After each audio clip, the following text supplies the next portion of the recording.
Hello guys, আসসালামু আলাইকুম। পবিত্র জুম্মা মুবারক। আপনারা কেমন আছেন? আশা করি আপনারা ভালো আছেন। আমিও খুব ভালো আছি। সো আমরা আজকে জুম্মার দিনে কিছু ব্লগ করব।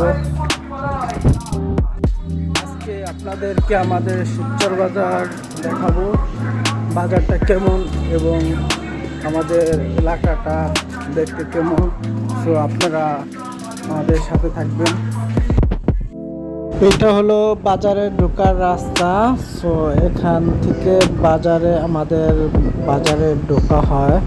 সো আমরা দেখতেছেন এটা হলো আপনার রাস্তার যানজট, অনেক ভিড়। এখন তো এখানে ট্রাফিক পুলিশ বসে না, তার জন্য অনেক যানজট লেগে থাকে। সো দেখতে পারতেছেন অনেকগুলো গাড়ি, যানজট, হাঁটা যায় না। একটা নর্মাল মানুষ হাঁটতে যেতে পারে না, অনেক ভিড় লেগে থাকে। সো আশেপাশে, আর এটা হলো তাল হাঁস যেগুলা আমাদের এখানে খায়। আর এটা হলো আপনার ফলের মার্কেট। সো এখানে ফল বিক্রি হয়। এটা আপনার ভ্যান পাওয়া যায়।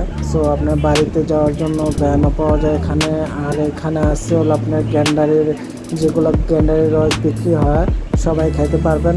আর এখন আমি নামাজে যাব। এটা হলো আমাদের মসজিদ, জুম্মা মসজিদ, যেখানে আমি নামাজ পড়তে যাব। আজকে পবিত্র জুম্মা মুবারক। সো জুম্মার নামাজটা কে কে পড়ছেন কমেন্টে জানাবেন এবং নামাজ পড়ে সবার জন্য দোয়া করবেন। আশা করি ভালো আছেন, সবাই ভালো থাকবেন। আল্লাহ হাফেজ।